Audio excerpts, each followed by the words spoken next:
Les vraies raisons, vous savez, on peut supposer, on peut supputer, on peut dire tout et n'importe quoi. Généralement, il faut parfois des décennies, voire quelques années, pour que l'on sache pourquoi réellement les États-Unis et Israël ont décidé d'attaquer l'Iran.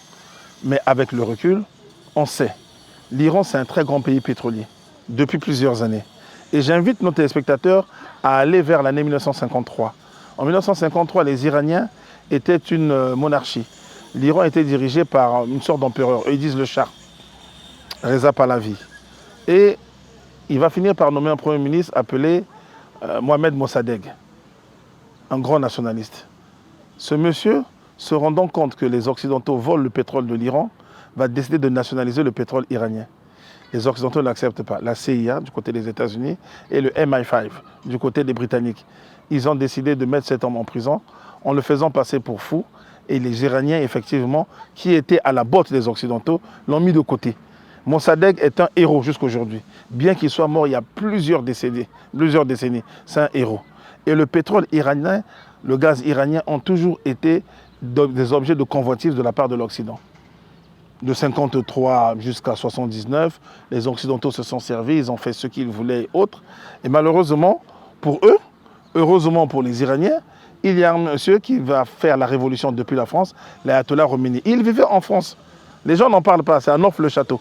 Il vivait reculé, reclus, tranquillement, et il a débarqué. Donc avec la complicité de la France, il y a eu révolution. Il prend le pouvoir. Sauf que les Occidentaux s'attendaient encore une fois à être servis. Ce monsieur dit non, je ne vous sers pas. Que font les Occidentaux? Ils vont pousser l'Irak à déclarer la guerre contre l'Iran. Il faut bien suivre les événements. L'Iran est un pays qui est persécuté depuis des décennies. Quand il y a eu la guerre Iran-Irak, je me souviens, nous étions des gamins, mais on ne nous disait pas toujours la vérité. On nous présentait l'Iran comme des gens mauvais et Saddam Hussein et l'Irak comme des gens bien. Se rendant compte que la guerre ne veut pas durer éternellement, ces deux pays ont fini par faire la paix. Mais cette paix n'était pas une bonne chose, encore une fois, pour l'Occident, qui voulait faire main basse sur le pétrole iranien. Les Iraniens ont travaillé, ils ont compris une chose, si on se fait agresser tous les jours, on va finir par céder, notre pays va être pris ou repris par d'autres, il faut donc s'armer. Il ne suffit pas d'avoir du pétrole, il ne suffit pas d'avoir du gaz. Ce qu'il faut, c'est d'abord la capacité à se défendre. Vous allez vous balader dans toute la ville de Brazzaville. Que font les gens lorsqu'ils construisent une maison? Ils érigent des barricades. Ce sont des murs, ce sont des tôles, ce sont des barbelés. Nous tous, on a envie de nous protéger. Nous ne nous habillons pas seulement parce que c'est la décence, parce qu'il ne faut pas être nu, mais on s'habille également pour se protéger. On met des manteaux en Europe parce qu'il fait froid, mais on ne met pas de manteau en Afrique. On s'habille léger, chemise, t-shirt, ainsi de suite. La maison a besoin d'être protégée, le village a besoin d'être protégé, le pays a besoin d'être protégé.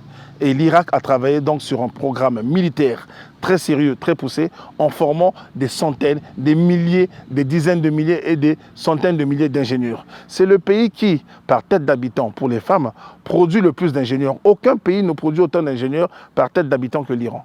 On le présente comme un pays arriéré, etc., alors que les universités sont pleines de femmes qui font des mathématiques, qui font la physique, de l'électronique, de la microélectronique, de l'informatique, ainsi de suite.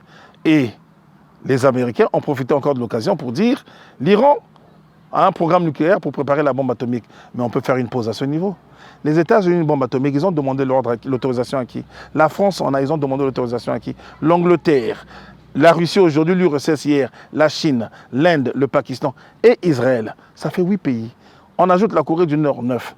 Tous ces pays ont la bombe atomique, bombe nucléaire, appelons ça comme on veut. Pourquoi eux, ils ont le droit et pas l'Iran? Eux, quand on les interroge, ils disent non seulement nous avons besoin de nous défendre, mais en plus, on a fait le traité. L'Iran est également entré dans le traité et ils présentent régulièrement les travaux de l'enrichissement de l'uranium chez eux. Israël, soi-disant, a volé les plans et les programmes à la France. Non, c'est la France sous Charles de Gaulle, des gens qui étaient haut placés, qui ont pris cette bombe, enfin ces plans, qui ont donné à Israël. Ce petit pays de 20 000 habitants a la bombe, et l'Iran, qui est descendante de l'une des plus grandes civilisations, la civilisation perse, n'aurait pas le droit d'avoir la bombe atomique. Mais c'est ridicule. Et aujourd'hui, quand vous regardez ce qui se passe aux États-Unis, il y a des hauts gradés dans l'armée, à la CIA, ainsi de suite, qui disent c'est faux, l'Iran n'a pas la bombe atomique. L'Iran ne constitue pas une menace ni pour les États-Unis, ni pour Israël, ni pour personne. Et tout ce que je viens de vous énumérer, ce sont des raisons mises bout à bout pour que l'Occident fasse main basse sur l'Iran. Vous allez remarquer que depuis que l'Iran est attaqué, aucun pays occidental ne prend le parti de l'Iran. Même l'Espagne, qui refuse délibérément de s'aligner derrière les États-Unis, ne prend pas le parti de l'Iran parce qu'ils ont peur et surtout ils savent que c'est la vérité. On est dans un monde où il y a des gens qui pensent qu'ils ont le droit d'avoir tous les droits et nous, les petits, les damnés de la terre, comme disait Frantz Fanon, on n'aurait aucun droit, sauf celui de dire oui, mais jamais celui de dire non. Donc vous voulez les vraies raisons, vous allez les avoir avec le temps, mais pour l'instant, dans les prémices, c'est ce que nous avons. L'Iran aujourd'hui peut tout céder. Les Américains vont toujours trouver un moyen pour bombarder ce pays et dire il y a ceci, il y a cela. Ce sont des gens qui sont habitués au mensonge. Ce sont des as du mensonge. Souvenez-vous, en 1991, ils ont menti en disant que Saddam Hussein et l'Irak avaient la bombe atomique. Déjà. Pourtant, tout le monde a su que c'était vrai. Mais on laisse encore ces gens faire contre l'Iran alors que l'Iran n'en a pas. Mais l'Iran se défend, ce qui est leur droit le plus absolu, tout simplement. Il faut comprendre une chose. La relation entre les États-Unis et Israël est une relation qui est vieille, qui est puissante, qui est profonde. Mais quand on en analyse bien, parce que pendant longtemps, nous avons cru, nous avons pensé que c'était les États-Unis qui tenaient Israël. Jacques Chirac l'a dit quand il était président. Il dit pendant longtemps, effectivement, c'est ce que j'ai pensé. Mais en réalité, c'est Israël qui tient les États-Unis. C'est Israël qui dirige les États-Unis. Lorsque vous allez au Parlement américain, il y a quelques années, Netanyahou, Premier ministre d'Israël, est arrivé. Il a fait un discours. Il a été applaudi 28 fois.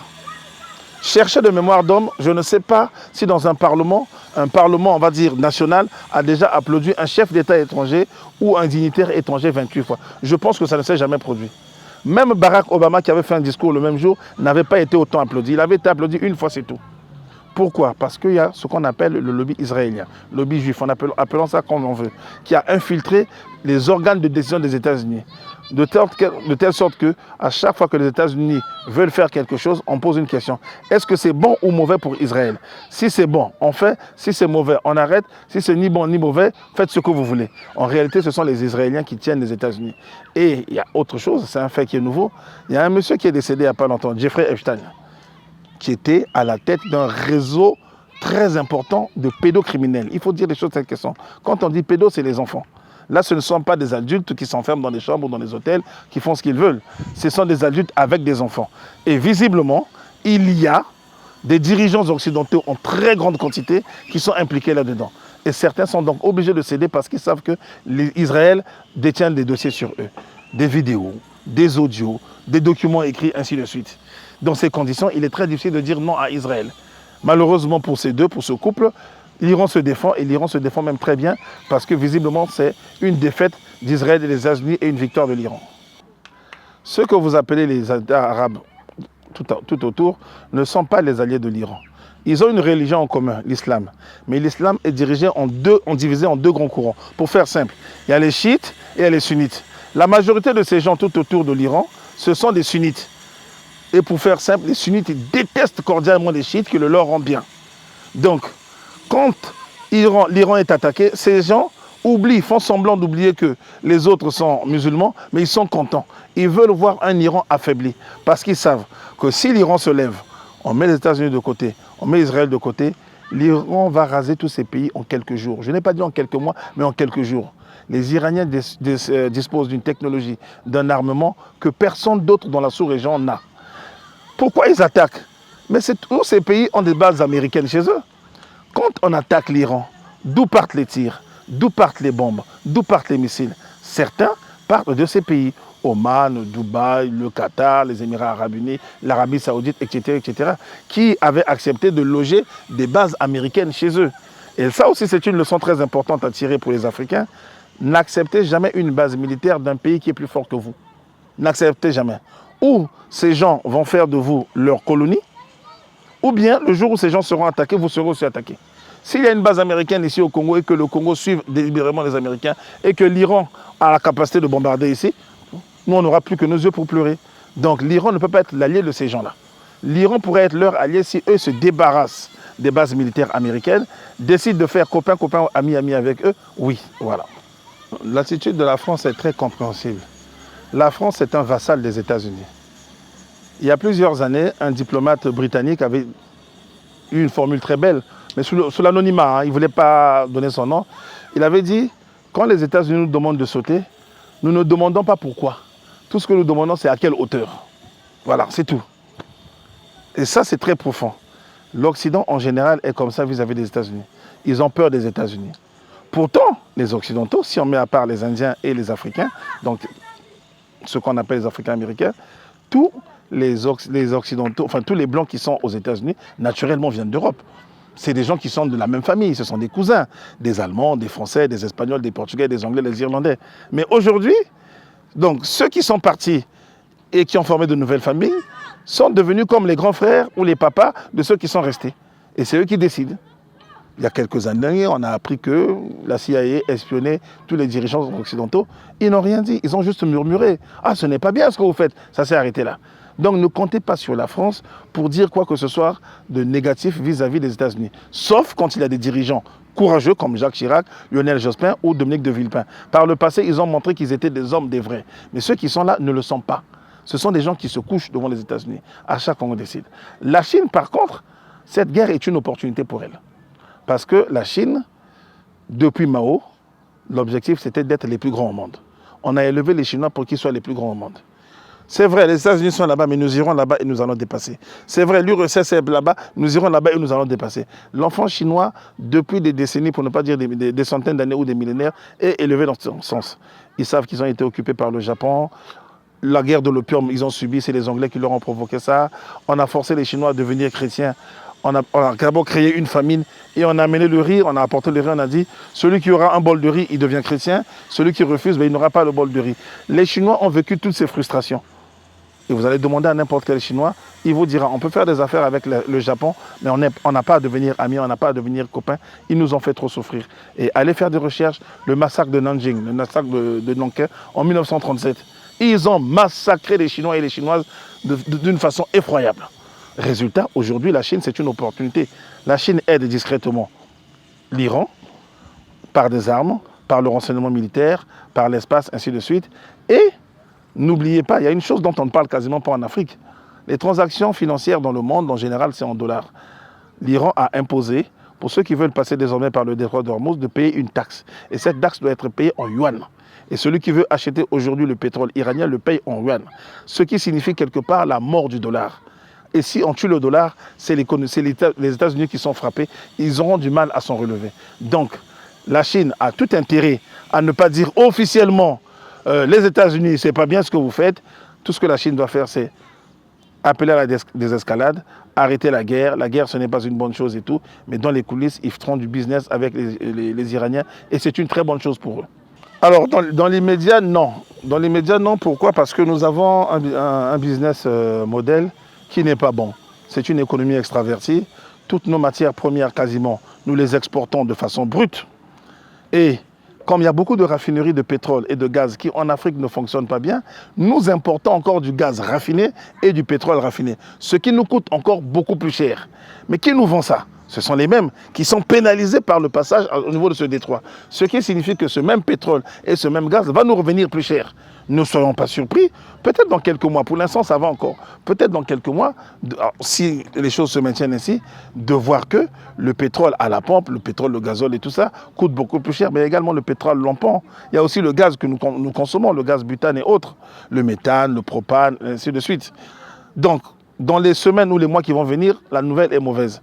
Mais sur le long terme, si nous prenons les bonnes mesures, cette crise, je suis désolé de le dire, est une opportunité.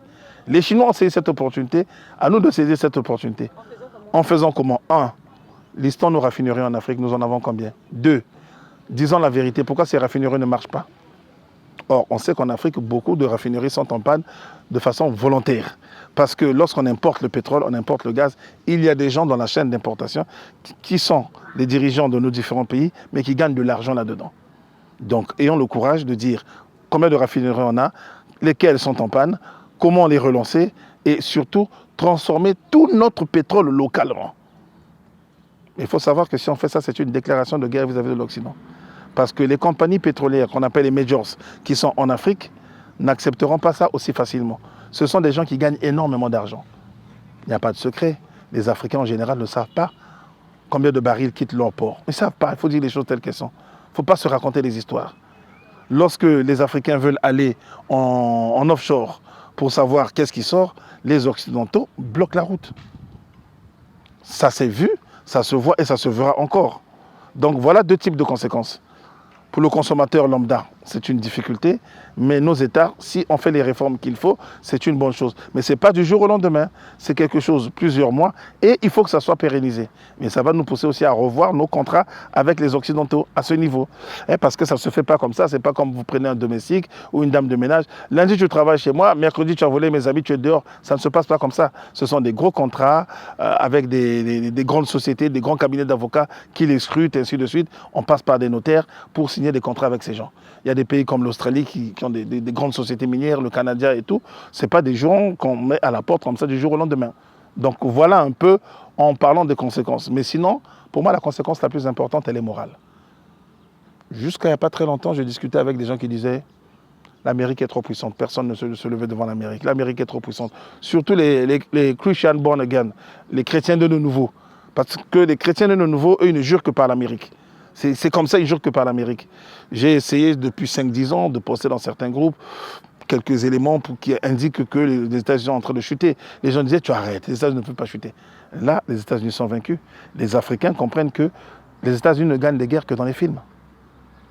Les États-Unis n'ont jamais gagné une guerre en réalité.